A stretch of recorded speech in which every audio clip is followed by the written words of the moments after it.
Bonjour, bienvenue dans Bref de Poésie. Bienvenue dans cette première édition de l'édition du week-end qui aura pour thématique l'enfance maltraitée. J'ai le plaisir de présenter un texte de Patrick Deveau. Donc aujourd'hui ce ne sera pas le poète,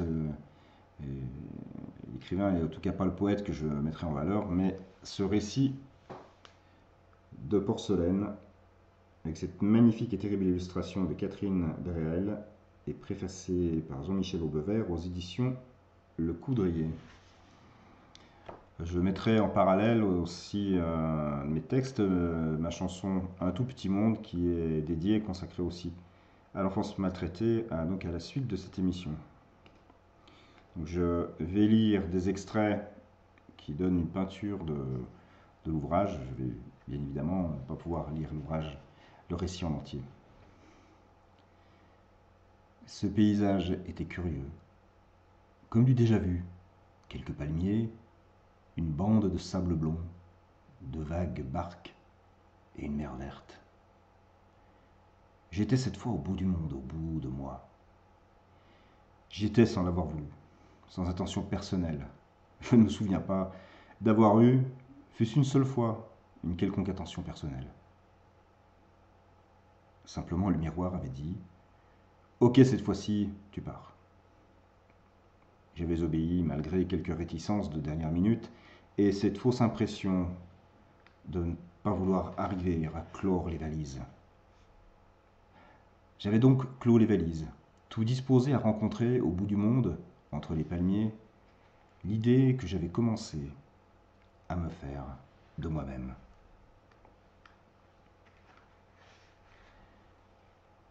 Tout autour de moi, je jouais à survivre.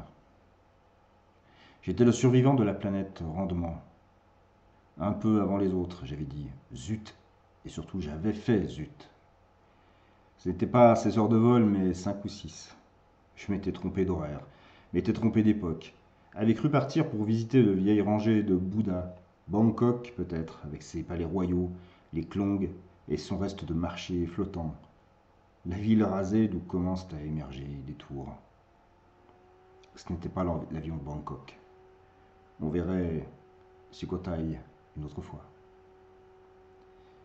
Les ruines attendent de toute façon toujours fort longtemps leurs visiteurs, bien patientes dans la quiétude de leurs reflets de pierre, dans la certitude poétique d'un lac couvert de nénuphars roses qu'on ne trouve que là.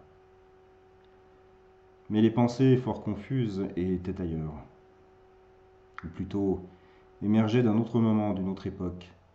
Je me souvenais de cet enfant avec très peu de jouets, même plutôt aucun jouet. De cet enfant aux mains d'oiseau, à regarder vers cet autre immeuble par la fenêtre du logement dit familial, sorte de boîte en carton superposée à d'autres dans la grande ville.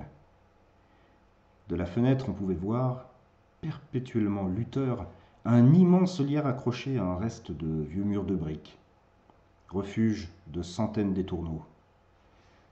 Ces seuls oiseaux noirs étaient pourtant le ciel, la mer, l'espoir, ou plus exactement, l'espérance. Quelques heures plus tard, en pleine nuit, c'était l'horreur, et les oiseaux saignaient de partout. Quand j'étais plus jeune, une dame étrangement intentionnée m'avait offert une poupée de porcelaine qui me faisait très peur. Elle était pâle, froide et sentait la mort. Je l'avais posée sur le lit toujours vide de mon frère. Elle me regardait tomber, me regardait fleurir de bleu, me regardait haïr et avoir peur de partout en même temps.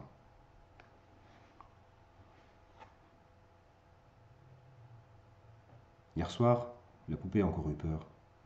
Ses yeux sont restés ronds, ronds, vides du choc, plaie ouverte de la nuit, au moindre sursaut d'horreur. La chambre était fermée comme une boîte à chaussures, pourtant. Il est encore rentré, a touché la poupée, a caressé la poupée, a adoré la poupée, a idolâtré la poupée, a pris la poupée pour jouer, a rendu la poupée folle. Je voyais bien qu'elle était folle. Elle avait hésité dans sa compréhension, n'avait pas compris, n'avait plus rien compris. tout devient du rêve. Je me souviens que le lendemain, la poupée s'était levée. Il y avait du sang dans sa bouche. Elle souriait doucement. Je crois bien qu'elle était heureuse d'aller à la bibliothèque, de toucher la chaleur tiède d'un livre, de simplement se rappeler qu'elle avait seulement rêvé, que tout était du rêve et que, ma foi, les rêves, on y pense des années plus tard devant un splendide tableau d'enfant. Il n'y avait vraiment que l'incitation des livres rangés en hauteur et en quantité que je trouvais fascinante, comme si ces quelques planches de vieux bois avec leur tas de livres étaient devenues ma famille. En tout cas, c'était devenu mon silence. Et je répondais peu aux questions de la très gentille et relativement âgée bibliothécaire qui me choisit mes premières lectures, La Fortune de Gaspard, les Bob Moran. J'ignore encore pourquoi je l'avais cru présente dans cet avion.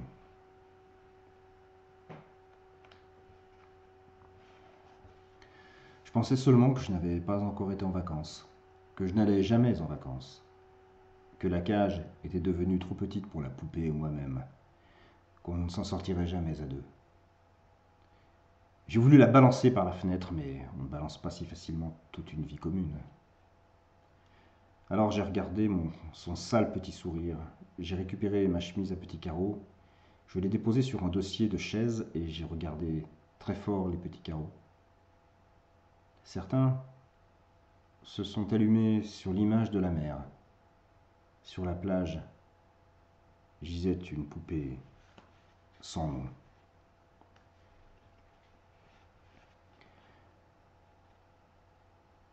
Il me semble avec le temps que j'étais du rêve qui se taisait. Et de temps à autre, voire régulièrement, je me pinçais fortement les bras. J'avais entendu dire qu'en se pinçant les bras, on se réveillait. Regarder par la fenêtre entretenait cette possibilité de m'éveiller, un jour lointain chez Francesca, à qui je dois une fière chandelle, y compris celle de ne pas m'être jeté par la fenêtre, ce que j'avais eu plusieurs fois envie de faire, mais l'idée de ne plus la voir le matin en partant pour l'école m'en a empêché. Avec son sourire de belle enfant italienne et ses splendides cheveux noirs, les minutes matinales où je la voyais sortir de l'immeuble, cette seule minute matinale, m'a évoqué la possibilité du bonheur. Je ne peux dire comment. En fait, elle était ma bibliothécaire du matin.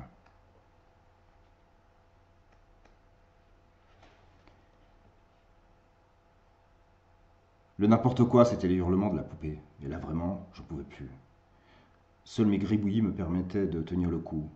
2 mots, parfois 3, jetés au hasard des barres creuses du lit quand je pressentais à l'allure de la violence que la porte de la chambre allait s'ouvrir brutalement. Souvent, j'achevais mon geste au moment où la porte s'ouvrait.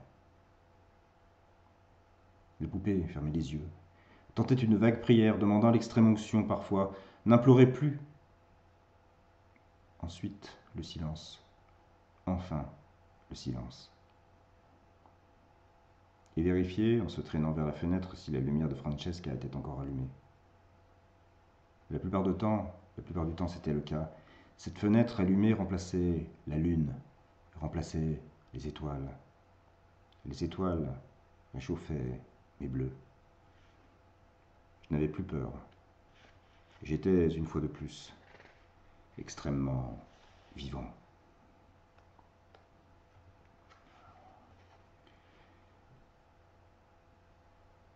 Un mot que j'espère avoir pu offrir à d'autres, comme on parle d'un survivant dans un naufrage. Un mot d'incendie en pleine forêt avec seulement un oiseau sauvé. En sachant que celui-là, enfin, va voler et offrir un premier coup d'aile au soleil. Voilà. Merci Patrick Deveau pour ce récit extrêmement poignant que je vous invite à découvrir ou vous procurer. Et voilà. Sujet difficile et connu, vécu par tant d'enfants dans le passé, dans le présent, et hélas, sans doute, sans aucun doute, dans le futur. Voilà, donc je vous souhaite malgré tout de passer un très beau week-end, mais il y a des choses auxquelles il faut penser parce que ce sont des événements qui sont quand même vraiment, hélas, très très partagés sur notre belle planète Terre et par beaucoup, beaucoup, beaucoup, beaucoup trop d'enfants. Voilà. À bientôt.